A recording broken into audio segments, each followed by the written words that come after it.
Começa agora pela Rádio Rio de Janeiro, Momento São Joana de Ângeles. Um programa que trará a você as lições da espiritualidade.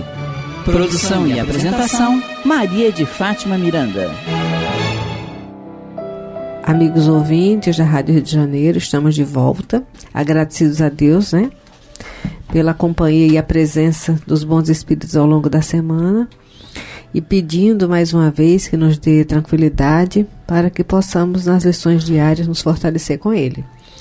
Nós estamos retornando ao estudo do livro Plenitude, no programa Momentos com Joana, na companhia dos anjinhos. Eduardo Araújo, Regina Célia e Renato Souza.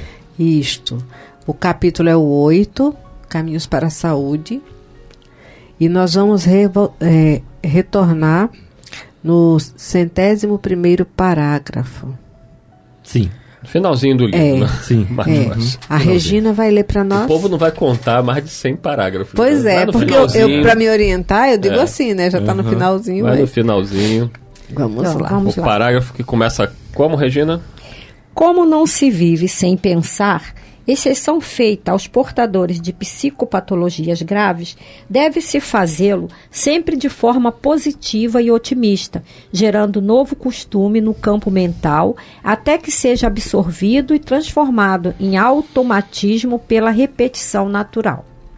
Por mau hábito, quando algo de negativo acontece, a pessoa se deixa consumir, entregando-se, comentando, repetindo e fixando, quando a atitude a tomar deveria ser totalmente oposta. No entanto, quando algo de bom e útil acontece, raramente se analisa, penetra e revive, logo substituindo-o por outro fato desagradável, acostumando-se com o último em detrimento do anterior. Natural que, desacostumada à reflexão em torno do bem e da paz, da saúde e da alegria, tenha dificuldade em meditar retamente. Quer dizer, é uma tendência, que Joana coloca, da gente sempre voltar pro negativo. Exatamente. Mesmo quando algo bom acontece. É muito comum eu ouvir as pessoas falando o seguinte: não, o médico falou que eu melhorei, tal, mas não sei até quando vai ficar assim. A pessoa faz questão de terminar a frase com algo assim, mas tá bom agora, mas pode piorar lá na frente. Pois é. Aí fica difícil, Regina. Cadê a esperança, A gente tem um mau hábito de não dar asas à esperança. Então, ainda que esteja difícil, eu falo sempre por mim, eu gosto de dar determinados exemplos, porque para a gente ver que nós todos, como a Miranda falou, estamos no mesmo barco. Ou seja, não no mesmo barco, estamos no mesmo mar, sim, em barcos diferentes. Então, cada exemplo de vida de cada um de nós auxilia muito os ouvintes que estão ali ouvindo todas essas mensagens e não... para que não pensem que nós somos realmente pessoas que não temos problemas, que passamos a vida normalmente, que fazemos meditação o tempo inteiro. Não é bem assim. Então, nós temos que dar mais asas ao futuro melhor, mais asas a que tudo melhore, a que nós tenhamos mais sintonia com o lado positivo. Essa é a grande chave da coisa, é que a gente não se deixe levar. Como eu falei aí num programa do Eduardo, quando o passado bater em minha porta, diga que eu não estou mais lá. Então, a gente não pode ficar retornando ou retomando fatos negativos. Levantando cadáver. É difícil demais, mas é um exercício diário, não tem jeito. Até nas coisas ruins a gente quer ser o primeiro. Sim. Essa que é a verdade. Não, pra mim é pior. A minha avó, a gente disputa de graça, entendeu? Você dizia que estava com uma dor de cabeça, ela dizia, mas não é igual a minha. A minha é muito maior, sempre era maior. A dela sempre era assim. Mesmo negativamente, ela queria ser, entre aspas, melhor do que a pessoa. Isso isso acontece muito, demais. E a pessoa nem percebe. Não percebe, não. Demais. Você diz assim, oi, fulano, tudo bem? Tudo bem, tá tudo tão bem que eu tô até estranhando. Pois é. Pronto. Já desconstruiu, né? Enfim, toda uma psicosfera de paz, de tranquilidade. Isso aí eu tenho um mau hábito de fazer, porque meu filho, ele liga o tempo inteiro. Aí, tá tudo bem aí, mãe? Tá tudo bem? estranhar, eu digo assim, eu tô até estranhando, tá tudo calmo. É. Então a gente não deve, mas... Graças a Deus conseguimos, estamos em paz. É um automatismo que a É. gente adquiriu, né? É verdade. Desse negativismo que acaba nos atrapalhando no pensar retamente e no meditar retamente. É, porque essas são situações, você imagina vamos pelo lado biológico, né? Lado biológico e orgânico da coisa. Se você é uma pessoa que consome muitas coisas, alimentos que não deveria consumir e tudo, como é que ficam suas células? Não é? Ficam lá, né, cozinhando em ambiente que não é saudável, não é isso? Ou ficam lá fervilhando em ácidos e tudo mais.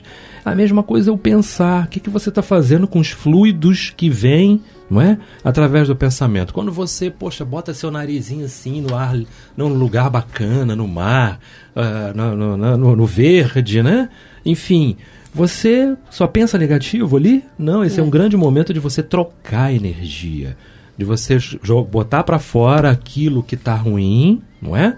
Lá dentro de você e ir colocando, né? E substituindo. Mas é isso, é a mesma coisa. Então, quanto mais negativo você pensa, pior ficam as suas células. Né? Pior o remédio que você toma não faz efeito.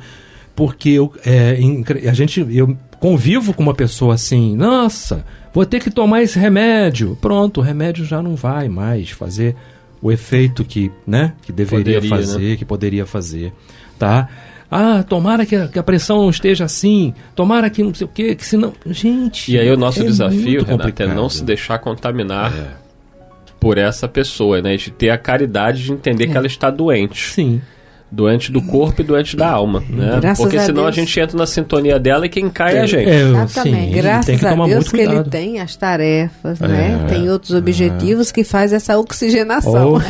Imagina, se Ai, não fosse. não fosse esses outros trabalhos... Imagina a Narcisa trabalhando ali nas câmaras de retificação em nosso lar. É só doente. Se deixasse... Né? Se ela entrar na sintonia do doente, né, o médico no hospital, o enfermeiro, o técnico de enfermagem, aqueles que lidam diretamente com a pessoa que está ali adoentada, se essas pessoas se deixarem entrar naquela sintonia, elas adoecem também. Então, as pessoas que trabalham em hospitais, às vezes, acabam se tornando até muito frias, porque elas querem se blindar daquela dor. Mas não é esse o caminho, não é a frieza. É o equilíbrio, aí decorre da É um autocontrole, não é? a pessoa que tem uma espiritualidade, né, que, como a Miranda falou, que tem suas atividades, que sai dali do hospital, ela vai para sua igreja, para o seu centro espírita, que ela vai fazer sua atividade de lazer, E troca energia. que ela consegue sair daquela vibração, e quando ela para ali retorna, ela retorna renovada. Sim. E você vê pessoas em hospitais que são muito dedicadas à tarefa, né? Médicos, enfermeiros, técnicos, cuidadores em geral, que se dedicam a cuidar com carinho. Que o paciente está ali reclamando e a pessoa chega brincando, alegrando o ambiente. Então, depende de cada um, né? E aí, nós não temos como julgar o outro. A questão é como eu, Eduardo, lido com as pessoas que estão adoentadas do corpo e da alma, com as pessoas pessimistas, onde eu estou no meu trabalho, na rua. Como eu estou lidando com tudo isso? Sim. Ou será que eu também estou doente? E como nós podemos aprender com a atitude e comportamento do outro. É por isso que o aprendizado é coletivo. O homem é um ser gregário, não é? Nessas experiências tem coisa que a gente não precisa ficar dilacerando mais. Basta que a gente já observe e já comece a ter a maturidade de fazer as seleções mais ajustadas. Se com ele foi assim, comigo não vai ser diferente.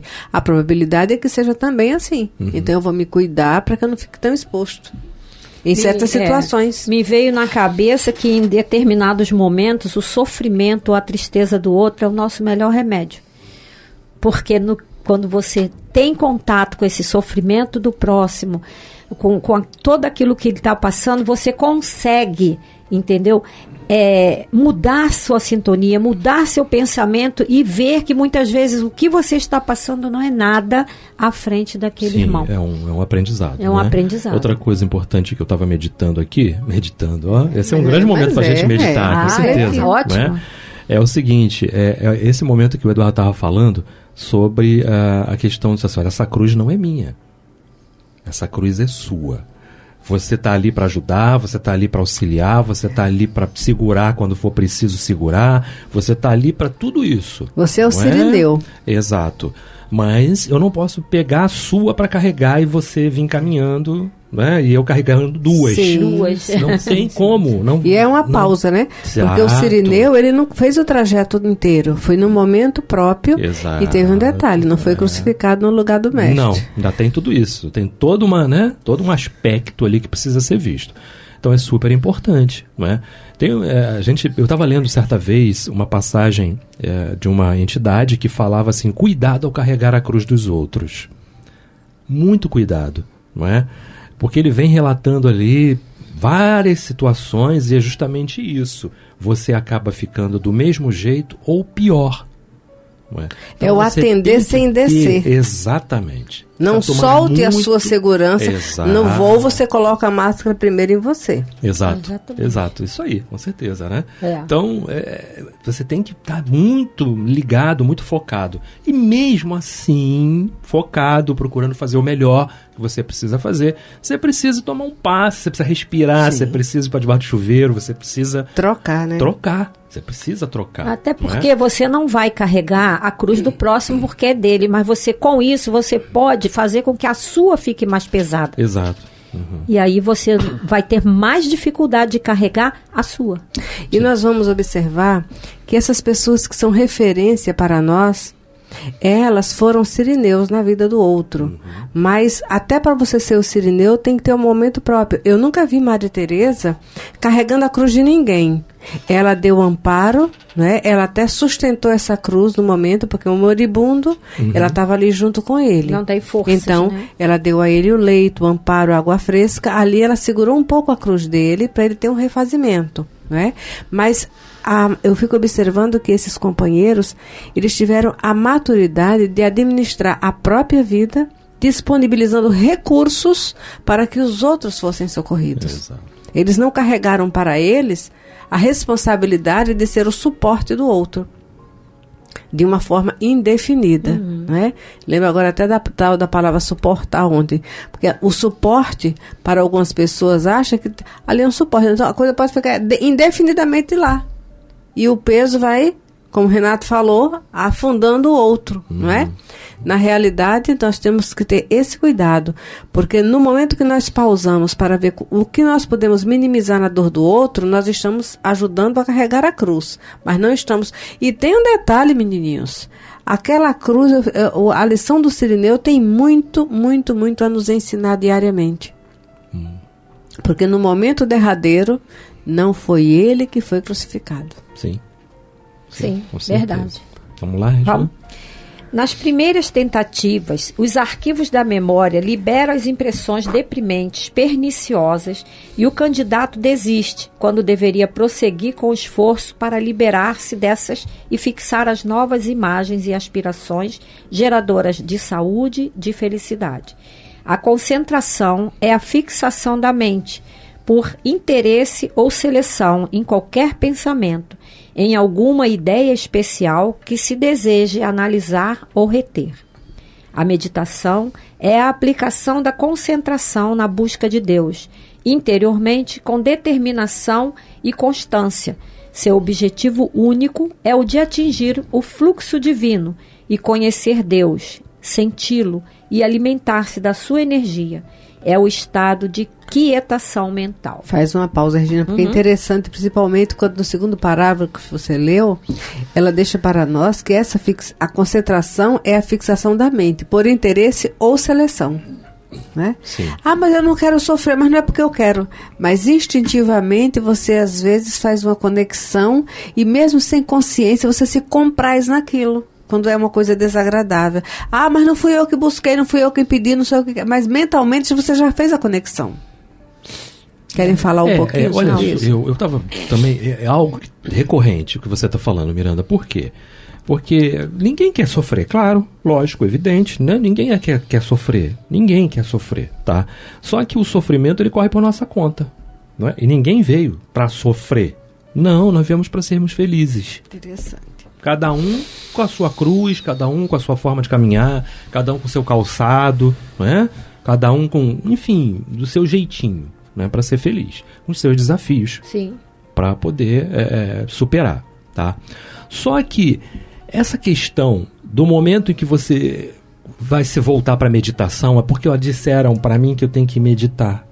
Disseram para mim que eu tenho que orar. Eu fui no templo e lá disseram: meu irmão, faça uma oração, né? Faça o evangelho no lar, no caso do espírita, não é? De alguma forma, vai lá, abre lá os salmos, né? Você que é católico, você que é evangélico, vai fazer algum tipo de ligação, não é? Com um momento para você. Só que nesse momento, não é? A fé que eu digo, que eu tenho, que eu coloco ali, ela não é uma fé simples. Não.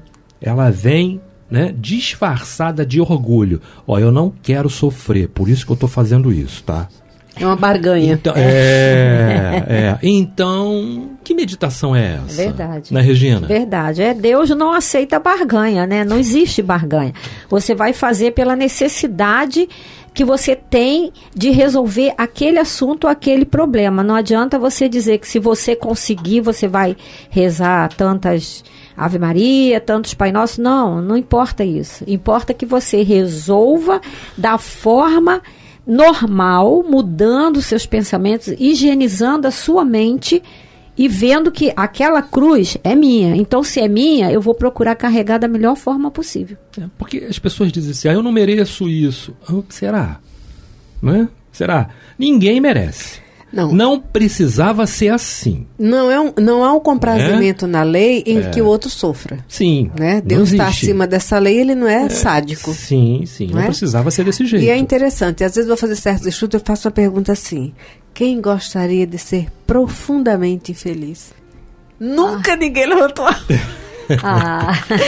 mão. Olha, nunca ninguém levantou a mão.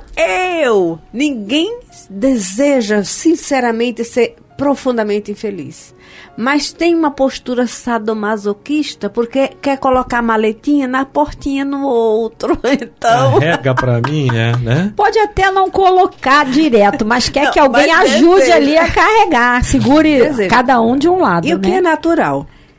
Olha só, fulano, eu tô precisando de uma ajuda, né? A gente faz isso diariamente, a gente faz isso na prece com os amigos. Eu tô precisando de ajuda porque eu preciso me focar em algo que eu não tô conseguindo.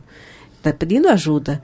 Agora, você querer terceirizar, né? Não pode. Alguém ali, um pajem para ficar direto carregando, aí complica. Essa questão do, olha, eu não mereço isso, e faz assim mesmo, com os olhinhos olhando para cima. Você até abre os olhos na hora da prece, fala assim: eu não mereço isso não, tá? Né?